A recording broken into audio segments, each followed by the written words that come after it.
welcome to So Into Bourbon. And usually this is where I would say, coming to you live from Charlie's basement.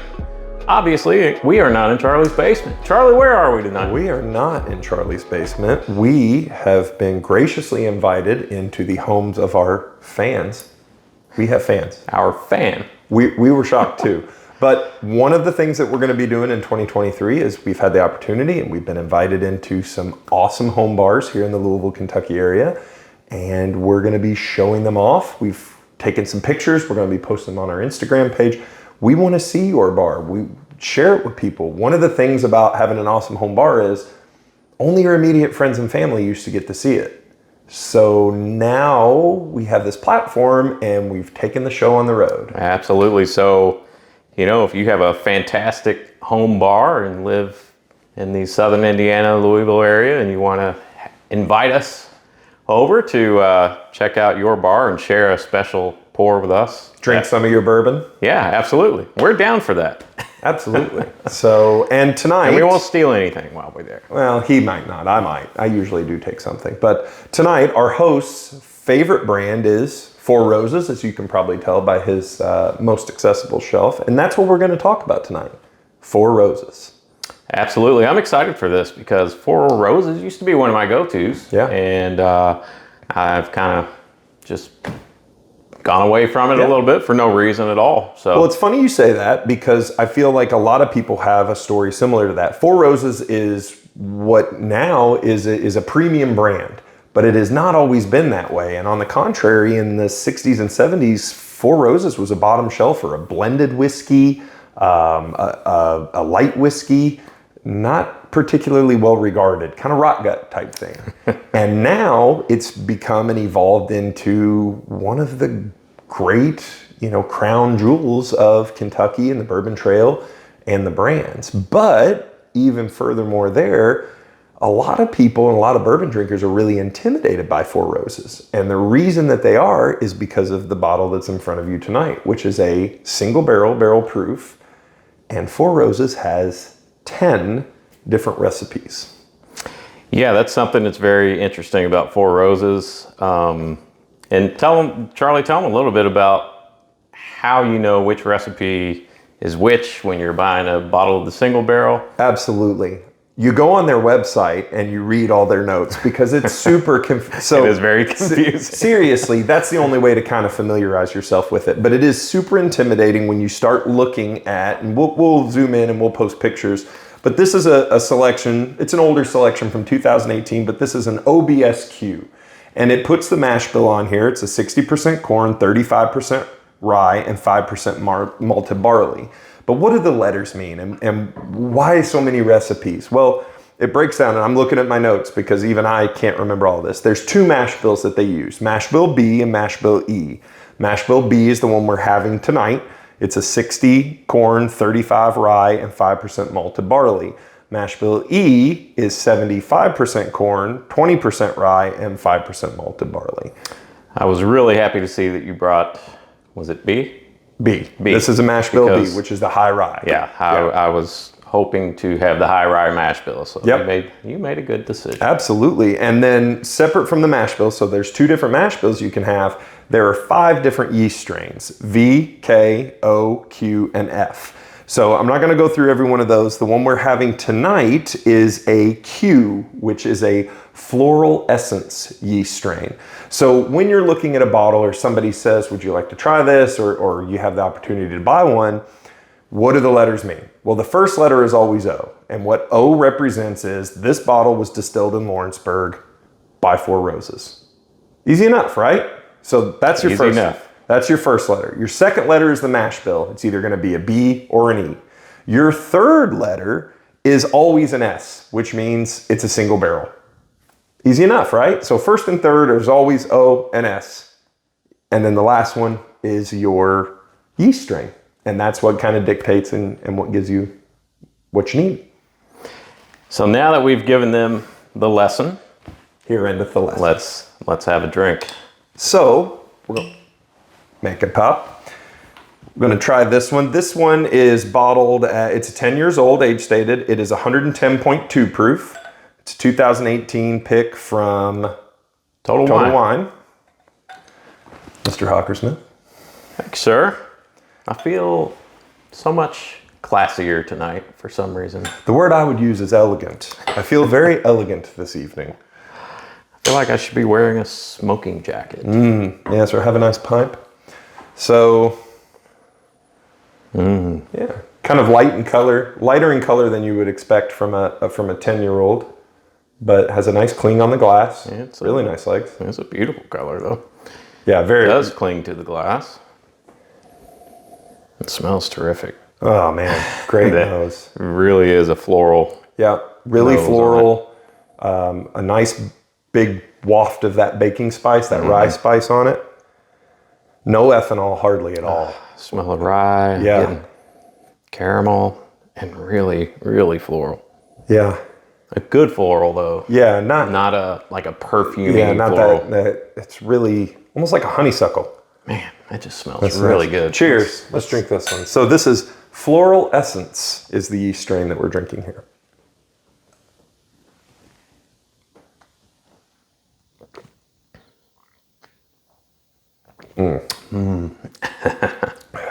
Rye gets you. That rye hits you right up front. Yeah. And not in a bad way. It's not overly spicy. It's got a nice little spice and pepperiness to it. And it just dances on your tongue. Yeah. Almost like carbonation. Immediately, as I took my sip, that's just boom, rye. You know, which is good. And it's giving me that beautiful Kentucky hug. I can feel it going all the way down. Yeah, it's got a really nice oakiness to it as well. It does. It's smoky and oaky. Smoky and oaky. Oaky from Muskokie. When I said it, I knew he was going to do it, but I'm gonna have another taste. Yeah, really nice. If you like a high rye mash bill, which we both do, the Four Roses B mash bill is really one for you. And then from there, you can kind of dial in which yeast strain fits your flavor profile. So this all goes back, and the reason that I wanted to do this episode, number one, besides it being our host favorite, is even now, even up until 2 days ago when I was doing my research, I was not really comfortable around Four Roses. I had kind of avoided not avoided Four Roses, but didn't kind of jump in because I was like, it's a lot of letters. I'm not really for sure what that means. That, do I really want to mess with that? And now it's like, wow, I can really find a bottle that's tailor-made for my palate and really start dialing that in. That's the cool thing about Four Roses and what they do is if you know what you like, if you know what your palate craves and what you like in a bourbon, you can pick out the bottle that best fits what you're going to enjoy. And I really enjoy this. I always get on my second taste more of the chocolate notes, the vanilla notes, once that initial pow, that the initial baking spice, the palate's woken up.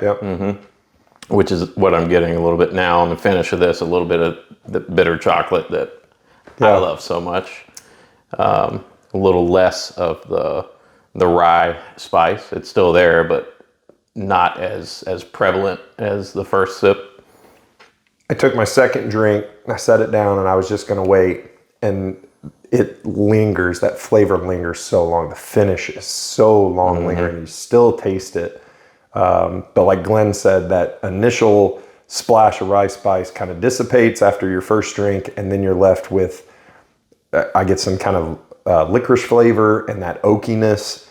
Just a really nice, really great sipping bourbon at 110 proof, very refined, what you would expect from a 10-year-old bourbon from the heritage and the pedigree of Four Roses. So this is 110 proof. 110.2, 10 years old, high rye mash bill with a floral essence yeast strain. And the Four Roses single barrels, they're not a super, super expensive Well, it's funny you say bottle. that, Glenn, because they certainly didn't used to. Now, there's two different single barrels from Four Roses. There is their standard single barrel selection, which is relatively readily available. Then there is the single barrel proofs, and they are typically store picks or, company picks or whatever. And they are getting a lot harder to find because just like everything else in this new bourbon economy, the demand is sky high. So you used to be able to go in, and I can vividly remember going into liquor stores in Kentucky 3 or 4 years ago and them having not one, but 4 different single barrel proof selections. Right. In one store, just on a shelf. And they were $49 or $59. Now, when stores drop them, they're $79 or $89. And if they're older than 9 or 10 years old, a lot of times they're $129. Now, is that worth it? Probably, but it just goes into the fact that the bourbon economy is like the regular economy. That is the new reality. The new normal. In the bourbon economy. Yeah, the new normal. If you live in the Louisville, Kentucky area, you can always drive out to their gift shop. Cox's Creek. Yeah, Cox's Creek. And they usually have some pretty decent single barrel picks there. Yeah. And Four Roses, so Four Roses has technically 2 locations in Kentucky. They have their Lawrenceburg location, Lawrenceburg, Kentucky, their Spanish style mission, which is, with no offense to Buffalo Trace, the most beautiful distillery. It's a Spanish style mission. It was built in 1910. It's beautiful. I highly recommend you go there if you ever have the opportunity. The tour is great. People are awesome. But they also have their bottling plant at Cox's Creek, which is much closer to Louisville. And they have a gift shop there, and then we'll do limited releases there as well. Sure. And Jim Beam is right down the road, right off the exit. Yep. So you could hit Jim Beam and the Four Roses bottling and check out the gift shop all at the same time. Yeah.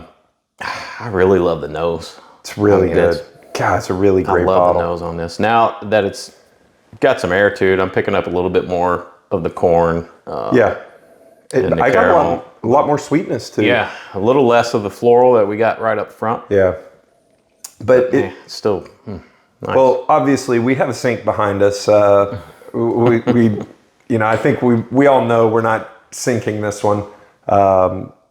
Not sinking this one. I don't think our host would be very happy with us if we sank this. He absolutely would not. But it does make me sad, like many other things, and a twinge of regret that I didn't buy more of these personally when they were readily available and have the hindsight or the foresight to say this is a great value now. So.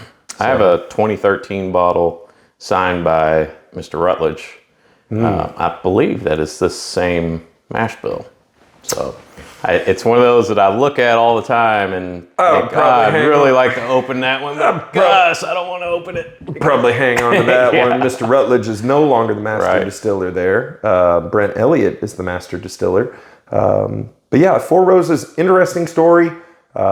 It is kind of not necessarily a rags to riches, but further proof that the brands that we know and love today weren't always that. Right. And it's changed hands several times. Oh, yeah, absolutely. It's changed hands. It's currently owned by a Japanese company, Kirin, that purchased it in 2002. So, but it's been owned by Seagram's. Seagram's owned it for a while. Yep, Diageo.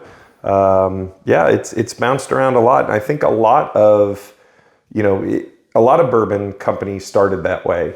Great history, great pedigree. The names that we know, JTS Brown or E.H. Taylor, had some, and then it kind of falls by the wayside during the bourbon glut, and then it comes roaring back in the last 20 or 30 years, and that's what Four Roses is. Thank goodness, because they some great products, and they don't just.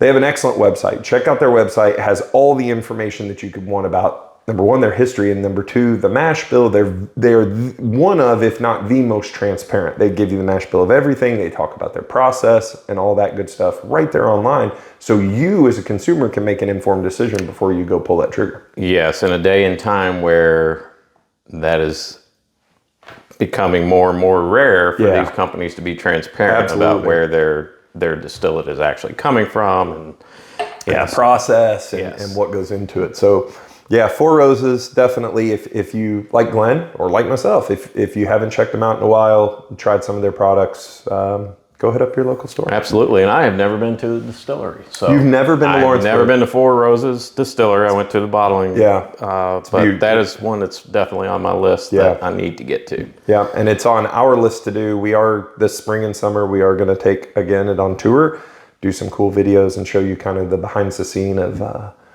where the bourbon is made. Absolutely. So, where it's else, made, how it's made. How it's made. Yeah. How much can we buy? Anything else you'd like to add to this wonderful episode? Charlie, I think we have said just about all that can be said on this bottle. It's very good. Highly recommend it. It's excellent. So hit that like and subscribe Smells button. Good. Tastes good. Sorry, I didn't mean to step on you there. Do your thing, Charlie. Unbelievable. Do your thing, baby. I'm just gonna. He's gonna drink. I'm gonna tell you to like and subscribe. Follow us on Instagram. We got a lot of great content there. We have a Facebook group. We put some stupid videos on there as well.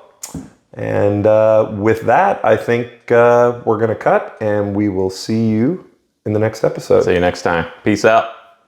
Good night, everybody. Whiskey Tango.